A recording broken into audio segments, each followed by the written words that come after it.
El tema de hoy es invisible, invisible. Entonces empiezo diciendo una frase que ojalá todo el mundo la capte. Es muy profunda, así que hay que poner cierta atención. La frase es la siguiente: el Espíritu Santo habita en las Escrituras como en un templo. Eh, a lo mejor no se escuchó bien, la voy a repetir. Una frase que se atribuye a San Gregorio Magno, doctor y padre de la Iglesia. El Espíritu Santo habita en las Escrituras como en un templo. Bueno, es tan importante que la voy a decir una vez más. El Espíritu Santo habita en las Escrituras como en un templo. Bueno, pues leer las Escrituras santas es un conectarnos con lo invisible por medio de lo visible, de la letra escrita. El texto escrito, visible, me abre a un mundo invisible donde me espera Dios.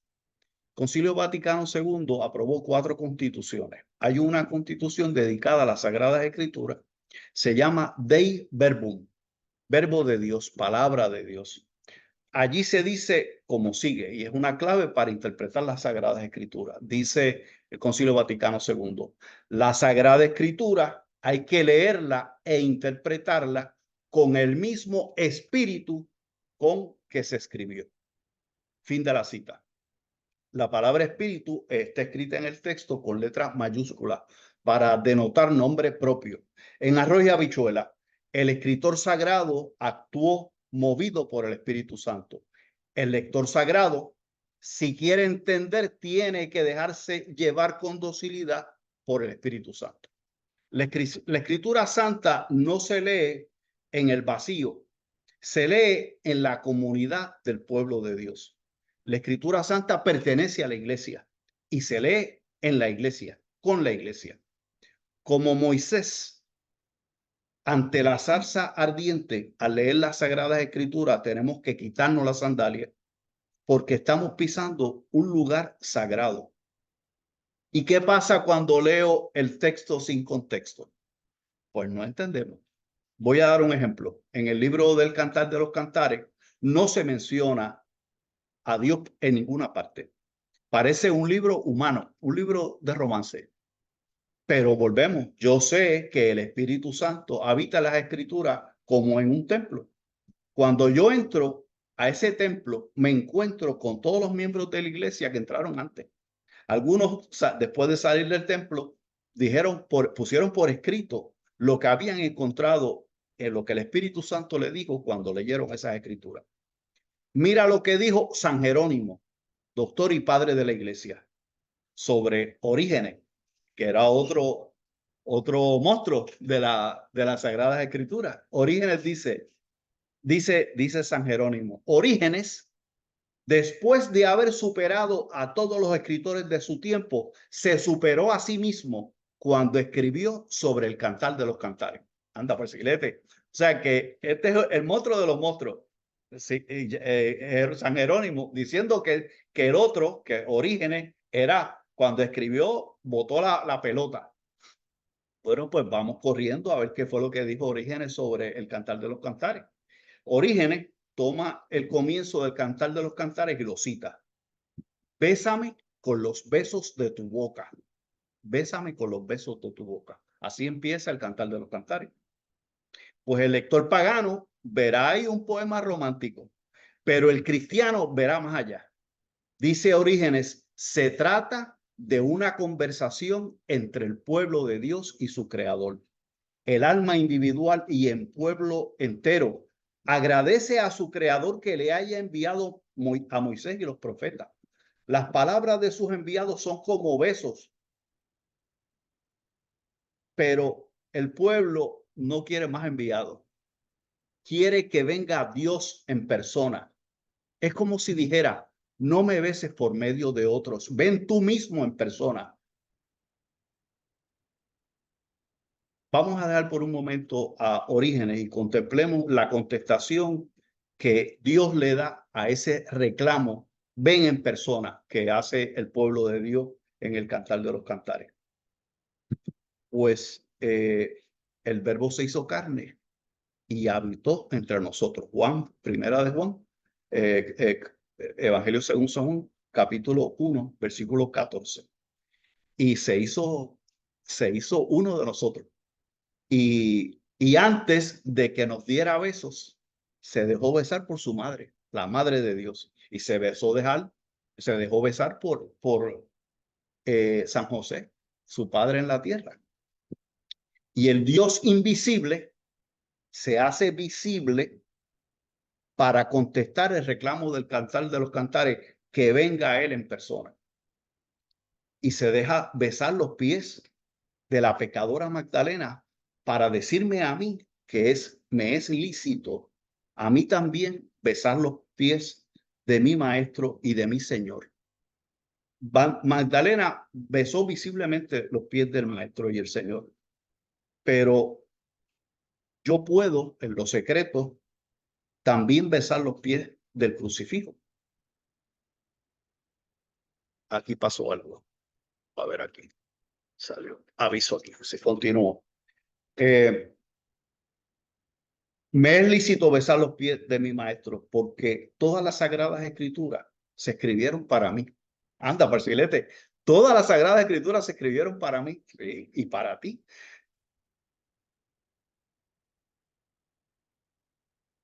Yo soy Judas traidor y soy Pedro arrepentido.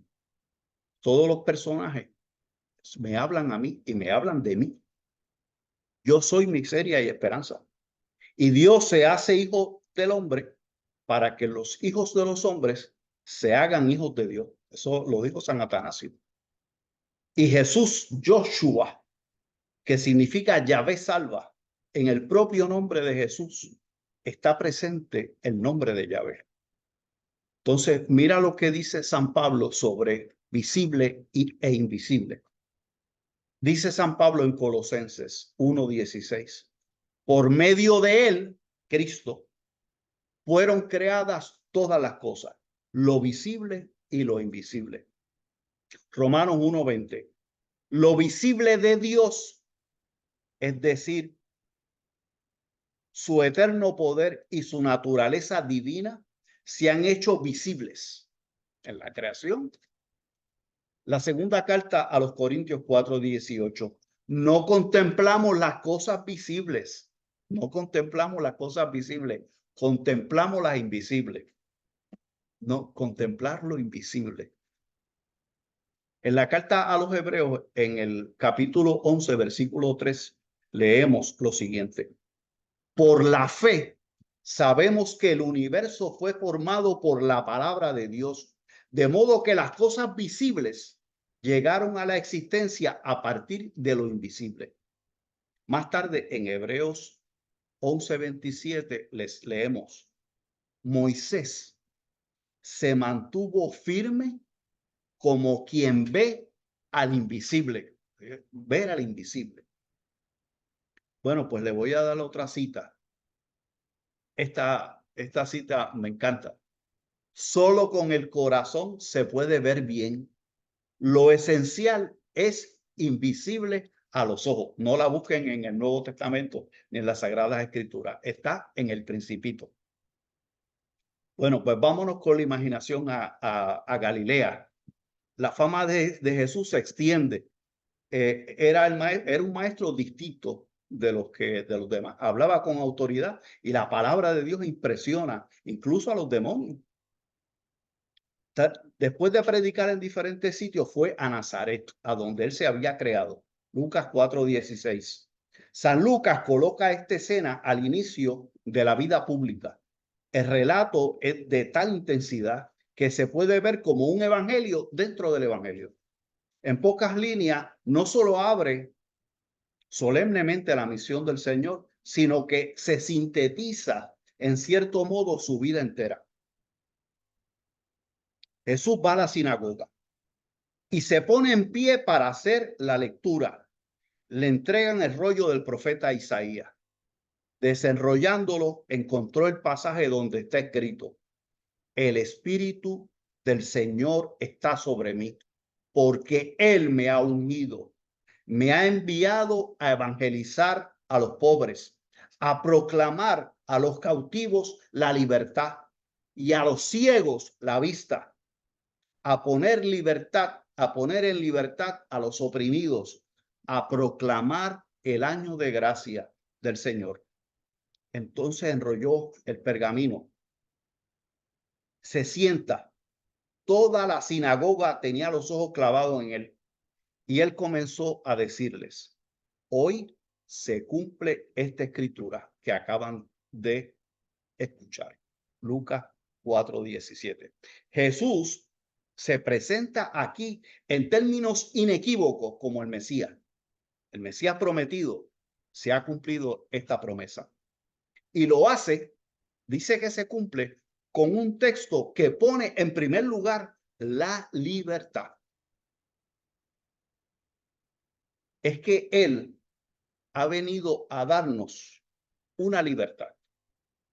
Ha venido a liberarnos del cautiverio y la opresión del pecado. La libertad, que tiene un componente visible, las cadenas rotas, también tiene un componente invisible, la libertad del corazón, que es apertura a Dios y apertura a los demás. La libertad, los primeros cristianos eran conscientes de que ese don se encontraba en el centro de su fe, y por eso San Pablo hará de él un tema constante en las cartas. Jesús nos libera del peso del pecado y de la muerte, del destino ciego que grababa todas las religiones paganas, de las pasiones desordenadas, de todo lo que hace la vida miserable del ser humano sobre la tierra. Sin embargo, la libertad no es solamente un don que da Dios, es también una tarea que le corresponde al hombre. Como escribe el apóstol de la gente, el apóstol San Pablo: para la libertad nos ha liberado Cristo. Manteneos pues firmes y no dejéis que vuelvan a someteros a yugos de esclavitud. Gálatas 5:1. Es preciso custodiar la libertad, vivir a la altura de ese regalo y no abandonarse de nuevo a la esclavitud. ¿Y qué es el pecado? Pues una esclavitud. El Evangelio nos habla de una experiencia de libertad que consiste en las palabras, lo voy a poner en palabras de San Agustín: vaciarte de lo que estás lleno para que te llenes de lo que estás vacío. Dice el Señor: el reino de los cielos se parece a un tesoro escondido, invisible. Tesoro escondido. La palabra invisible no está en el texto, la pongo yo. El reino de los cielos se parece a un tesoro escondido en el campo. El que lo encuentra lo vuelve a esconder y lleno de alegría va a vender todo lo que tiene y compra el campo. El reino de los cielos se parece también a un comerciante de perlas preciosas que al encontrar una de gran valor se va a vender todo lo que tiene y la compra. Mateo 13. El tesoro escondido no se ve, pero es real. Los personajes de estas breves parábolas lo dejan todo por algo que lo merece. Se comprometen plenamente y no les parece que están tirando su libertad, sino haciendo con ella lo mejor que pueden hacer. Esa experiencia esa es la misma experiencia de cualquier enamorado. No le importa no poder salir con otras personas. No lo ha dado todo por aquello a quien ama y solo desea amarla y enamorarla cada día más. Y no le parece que esté tirando su libertad. Al contrario, entiende que no puede hacer nada mejor con su libertad que amar a esa persona, ese tesoro, esa perla valiosísima.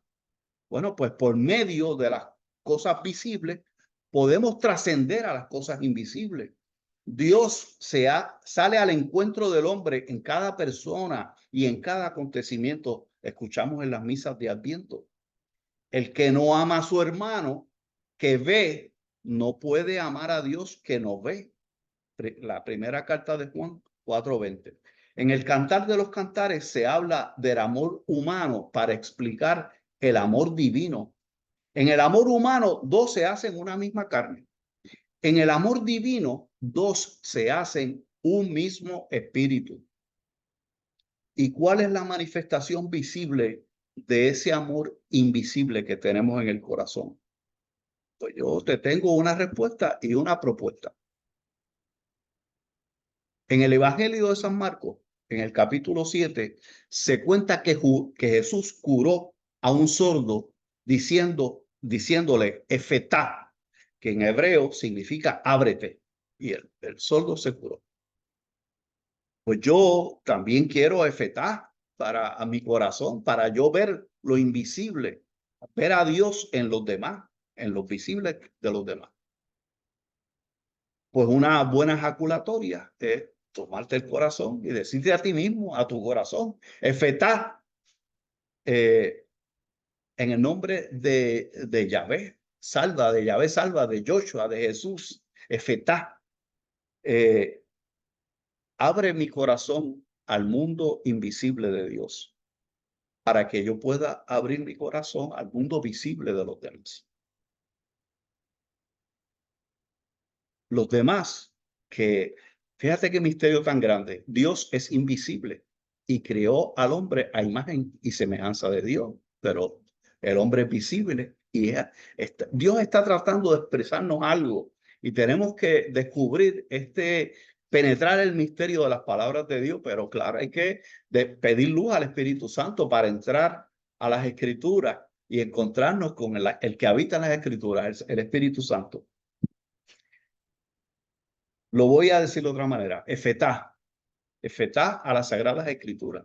Efetá al mundo invisible. Efetá a encontrarme con el Espíritu Santo en cada lectura y en donde quiera, que en cada acontecimiento, en cada situación de la vida. Ese mundo invisible se hace visible cuando abrimos el corazón a Dios y a los demás.